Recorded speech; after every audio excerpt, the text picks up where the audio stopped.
कांग्रेस की ओर से सुप्रिया श्रीनेत है जो मेरे साथ जुड़ रही हैं, कांग्रेस की प्रवक्ता नेता। मेरे साथ बीजेपी के डॉक्टर संबित पात्रा हैं, बीजेपी के प्रवक्ता हैं और प्रभारी हैं मणिपुर के। आपका भी अभिनंदन है। इस चर्चा की मैं शुरुआत करता हूं। संबित पात्रा और सुप्रिया श्रीनेत, आप दोनों का अभिनंदन है। सुप्रिया जी, शुरुआत आपसे मैं करता हूं और सवाल मैं आपसे पूछता हूं, क्या बीमारी का नाम, कोविड बीमारी का नाम मोविड हो सकता है? आप मुझे बताइए। इससे पहले कि मैं आपके सवालों का जवाब दूं, मैं कुछ तथ्य रखना चाहती हूं, क्योंकि भारतीय जनता पार्टी के शीर्ष नेता आजकल एक डॉक्यूमेंट फॉरवर्ड कर रहे हैं मिथ बस्टिंग पर। हमारे देश में 20 करोड़ 50 लाख लोगों को वैक्सीन लगी है, लेकिन फुल्ली वैक्सीनेटेड हमारे यहां केवल 4 करोड़ 36 लाख लोग हैं, जो कि हमारी जनसंख्या का 3% है। और यह सच है कि यूएस ने 40% से ज्यादा, 50% के आसपास लोगों को वैक्सीनेट किया है कंप्लीटली, दोनों डोज। ब्राजील जैसे देश में, क्योंकि हमारा तो ऐसे देशों से कंपैरिजन करना चाहते हैं ना, तो उससे करिए कंपैरिजन, उन्होंने अपनी 10% जनता को कंप्लीटली वैक्सीनेट किया है। और यह सब क्यों हुआ? यह सब इसलिए हुआ क्योंकि कहीं पर कोरोना प्रबंधन से आंख हटाकर हर तरह की इवेंटबाजी करी जाने लगी।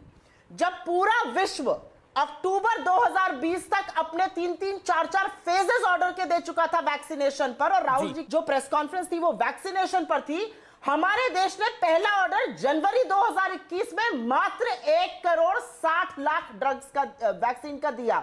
और मैं एक छोटी सी बात और बताना चाहती हूं, फिर मैं आपके सवाल का डायरेक्ट जवाब दूंगी। वो छोटी सी बात यह है कि हमारे देश ने WTO में कुछ और कहा, सुप्रीम कोर्ट में कुछ और कहा। हमारे देश की सरकार को यह पता ही नहीं था, और यह आपके सवाल का जवाब है, हमारे देश की सरकार को कोई आंकड़े ही नहीं पता थे कि कितने लोगों को लगेगा, कितनी डोज ऑर्डर होगी, कितना हम डोमेस्टिकली मैन्युफैक्चर कर सकते हैं, कितना हमें इंपोर्ट करना पड़ेगा, हमें क्या क्या कानूनों में तब्दीली लानी पड़ेगी। 5 हफ्ते बाद हमने कहा था, CWC ने 5 हफ्ते पहले कहा था आप कंपल्सरी लाइसेंसिंग करिए, तब सरकार ने उसको हवा में उड़ा दिया था, हमारा मजाक बनाया। आज आपको वो करना पड़ा। आपने WTO में अक्टूबर में कहा था हाँ ऐसा करना चाहिए, आपने सुप्रीम कोर्ट में अप्रैल में उसकी बिल्कुल दखल अंदाजी करके बोला नहीं ऐसा नहीं हो सकता, अब आपको वापस वो करना पड़ा। तो दिक्कत की बात यह है कि सरकार को पता ही नहीं था, रणनीति कहीं थी ही नहीं। ठीक है, आपको आपकी पार्टी को सब कुछ पता है। सुप्रिया जी, मैं दोबारा, आपने 2.5 मिनट के करीब बोला, मैं आपसे फिर एक सवाल पूछा हूं। आपकी पार्टी को, आपकी सरकार को सब कुछ पता है, तो ये जो वुहान वायरस है, ये जो चाइनीज वायरस है, इसको मोविड कह के क्या आपको लगता है कि इस वायरस का पता लग जाएगा? क्योंकि राहुल गांधी जी भी यही कह रहे हैं कि नरेंद्र मोदी को पता ही नहीं है, इसलिए मैं इसका नाम मोविड दे रहा हूं।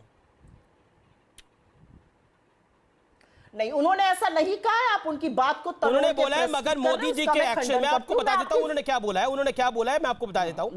मोदी जी के एक्शन अलग होते हैं तो सिर्फ कोविड होता। सुनिए, मोदी जी के एक्शन अलग होते तो सिर्फ कोविड होता, मगर मोदी जी के एक्शंस ने कोविड को बढ़ाया है और कोविड को नया रूप दिया है। नरेंद्र मोदी ने कोविड को नया रूप दे दिया। मैं भी कहती हूं और मैं बताती हूं आपको। हाँ, अब आप शांत रहिए तो मैं जवाब दूंगी। अब मैं आपको बताती हूं, ऐसा मैं भी कहती हूं, और मैं क्यों कहती हूं। अगर कोरोना महामारी से लोगों की मौत होती तो 1 मिनट मन सांत्वना कर लेता कि वैश्विक महामारी आई थी, लोग चले गए। सरकार के कुप्रबंधन से, ऑक्सीजन की किल्लत से, वैक्सीन की किल्लत से, दवाइयों की किल्लत से, हॉस्पिटल बेड ना होने की किल्लत से जब मौतें हुई तो 1 साल क्या किया मोदी सरकार ने? ये सवाल तो हम पूछेंगे, और इसीलिए हम कहते हैं कि सरकार के कुप्रबंधन के चलते मौतें हुई हैं। दुनिया में सेकेंड वेव आई है। क्या ब्रिटेन के विपक्ष ने बोला उनके प्रधानमंत्री के नाम से जोड़ के कि ये उनकी बीमारी है? क्या इटली के विपक्ष ने ऐसा बोला? कि बाकी किसी देश ने ऐसा बोला? मैं आपसे जानना चाहता हूं, क्या ये चाइनीज वायरस नहीं है? कोई इसको इंडियन वेरिएंट कहता है, कोई कुछ कहता है, इसको चाइनीज वायरस बोलने में तकलीफ क्या है? आपकी नरेंद्र मोदी से पॉलिटिकल लड़ाई हो सकती है, लेकिन कोरोना का नाम मोविड कर देना। अब मेरी बात का जवाब सुन लीजिए। अगर आपने सवाल पूछा, आपने बहुत बढ़िया सवाल पूछा है, बहुत बढ़िया आपने सवाल पूछा है। आपने कहा कि क्या यूके ने कहा, क्या यूएस ने कहा। उन्होंने क्यों नहीं कहा पता है? क्योंकि उनके यहां सेकेंड वेव के लिए सरकारें तैयार थी। हमारे यहां इस समय जब हम और आप बात कर रहे हैं और 4000 के लगभग रोज सरकारी आंकड़ों के मुताबिक मौतें हो रही हैं, तो भारत में विश्व की 33% रोजाना मौतें हो रही हैं। हम अपने लोगों को खो रहे हैं। ऐसा कोई नहीं है जिसने अपने किसी जानने वाले, किसी अपने संबंधी, किसी अपने सहकर्मी, अपने दोस्त, अपने जानने वालों को खोया है। ये बेहद दुखद पल है। इसमें कोई दो राय नहीं है। सरकार के मौत के, ठीक कुप्रबंधन का है, राहुल नतीजा गांधी, है। ओके बाकी संबित पात्रा, देशों में संबित पात्रा कुप्रबंधन नहीं हुआ। जी संबित पात्रा, राहुल गांधी ने एक प्रेस कॉन्फ्रेंस करी जिसमें उन्होंने क्या कहा आपने सुना होगा, मोविड कहा, नौटंकी कहा, सब कुछ कहा। कमलनाथ जी ने भी बोला है कि अब भारत महान नहीं है, भारत बदनाम है।